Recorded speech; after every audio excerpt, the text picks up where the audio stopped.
জনমত প্রতিফলিত হয় ভোটাধিকারের মধ্য দিয়ে। আমরা সেই ভোটাধিকারকে সম্মান জানিয়ে এবং সেই ভোটাধিকারের জন্য একটা দীর্ঘ সময় ধরে লড়াই সংগ্রাম করেছি। 2-3 দিনের ঘটনা, 5 আগস্ট পরবর্তীতে মোরাল পুলিশিং এর ঘটনা ঘটেছে, তাছাড়াও বিভিন্ন সময়ে বিভিন্নভাবে নারীরা আক্রান্ত হয়েছে, এটা মিথ্যা না, এটা সত্য। তো সেটাতে আমরা দৃষ্টান্তমূলক ব্যবস্থা নিতে পারিনি বিশ্ববিদ্যালয় প্রশাসন। তো সেই জায়গাতে ডাকসু তার জায়গা থেকে আমরা বলেছি ইতোমধ্যেই যে ডাকসুর আন্ডারে এমন একটা সুরক্ষা সেল করা হবে যেটা 30 দিনের মধ্যে এই ধরনের কেসগুলোকে নিষ্পত্তি করার জন্য জোরদার করবে এবং সেটা করে ছাড়বে আর কি। তো সুতরাং নারীদের বিষয়টাতে আমরা যথেষ্ট কনসার্ন আছে। আমরা নিরাপদ ক্যাম্পাস বিনির্মাণ করতে চাই। নিরাপদ ক্যাম্পাস বিনির্মাণ তখনই হবে যখন এই পুরো ক্যাম্পাসের প্রতি 4 ইঞ্চি মাটি আমার নারী শিক্ষার্থীর জন্য নিরাপদ হবে।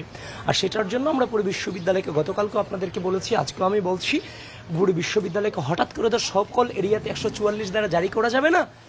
তো হচ্ছে যে এরিয়া বিভিন্ন জোনে ভাগ করে ফেলা হবে, যেমন red zone, green zone, yellow zone, বিভিন্ন ভাগে বিভক্ত করে সেখানে হচ্ছে বিধিনিষেধ প্রয়োগ করে দেওয়া হবে, রেস্ট্রিকশন দেওয়া হবে, কে সেখানে যেতে পারবে, কে সেখানে যেতে পারবে না। এভাবে ক্যাম্পাসের নিরাপত্তা বলয়টাকে আমরা স্ট্রিক্ট করবো। আর তাছাড়া ওই ধরনের যদি কোনো ধৃষ্টতা কেউ দেখায় সেটার বিরুদ্ধে কঠোর ব্যবস্থা নিব ইনশাল্লাহ।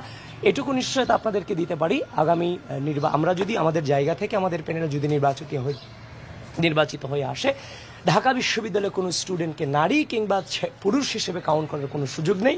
সেখানে পরিপূর্ণ একজন বিশ্ববিদ্যালয়ের শিক্ষার্থী এবং মানুষ হিসেবে কাউন্ট করাটাই আমাদের কাছে সবচাইতে বড় টার্গেট হবে এবং সেটাকে বাস্তবায়ন করবো ইনশাল্লাহ। সেটা ঢাকা বিশ্ববিদ্যালয়ে গোটা বাংলাদেশে এটা প্রভাব পড়বে।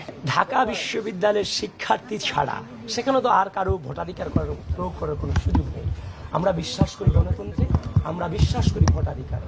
আমরা দেখেছি এর আগেও ফ্যাসিস্ট হাসিনা বিভিন্নভাবে সে অনেক ভালো, বারবার বিভিন্নভাবে সে এস্টাবলিশ করার চেষ্টা করেছে।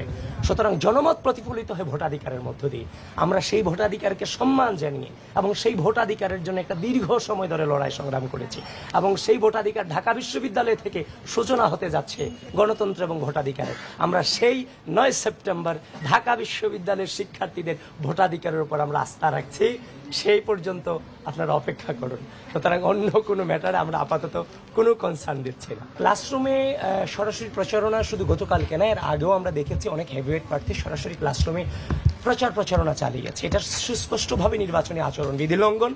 সেটা দেখলাম যে মোটামুটি অনেক পত্রিকাতেও সেই নিউজটা এসেছে। সুতরাং যেহেতু আপনাদের কাছে এসেছে, আমার কাছে এসেছে, নির্বাচন কমিশনের কাছে অবশ্যই গিয়েছে, এবং তারা কি ব্যবস্থা গ্রহণ করেছে সেটা তারা বলতে পারে। অবশ্যই তাদের আমাদের জায়গা থেকে হচ্ছে যে মৌখিকভাবে আমরা জানিয়েছি এগুলো যে আপনারা, কিন্তু এর বিরুদ্ধে কোনো ব্যবস্থা এখনো পর্যন্ত আমরা দেখতে পাইনি। ট্যাগিং ফ্রেমিং এর যে কথাটা বলা হয়, 5 আগস্ট পরবর্তী সময়ে যে জিনিসটা নিয়ে বিশ্ববিদ্যালয়ের বিভিন্ন ক্যাম্পাসগুলিতে অনৈক্যের জায়গাটা তৈরি হয়েছে, সেটা হচ্ছে যে রাজনীতিকরণের একটা অপচেষ্টা হয়েছে। সেটা কিন্তু আপনারা সকলেই জানেন।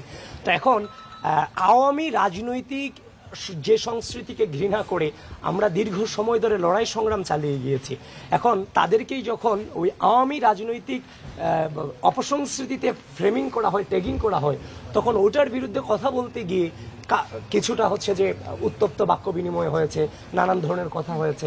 এখন সবচেয়ে বড় কথা হচ্ছে, আপনি ক্যাম্পাসে রাজনীতি করতে চাচ্ছেন, কিন্তু আপনি আমাকে রাজনীতি করতে দেবেন না। তো এই জায়গাটাতে যে একটা বিরাজনীতিকরণের অপচেষ্টা, সেই জায়গাটা থেকে কিছুটা মতবিরোধ তৈরি হয়েছে। আশা করছি সকল পথের, সকল মতের, সকল ঘরানার যারা ছাত্র রাজনীতি করে কিংবা যারা মত পথের মানুষ আছেন, আশা করছি আমরা এই অতীতের যে হচ্ছে যে আপনার নোংরা রাজনৈতিক সংস্কৃতি, সেটাতে আমরা যেতে চাই না। আমরা পুরা বাংলাদেশ ব্যাপী এবং পুরা ক্যাম্পাস ব্যাপী আমরা এমন একটা রাজনৈতিক সংস্কৃতি প্রচলন করতে চাই যেখানে শ্রদ্ধা, স্নেহ, সহনশীলতার, সহমর্মিতার মধ্য দিয়ে বিতর্ক হবে, ডিবেট হবে, কথা কাটাকাটি হবে, কিন্তু দিন শেষে আমরা এক এবং ঐক্যবদ্ধ থাকবো রাষ্ট্রের স্বার্থে।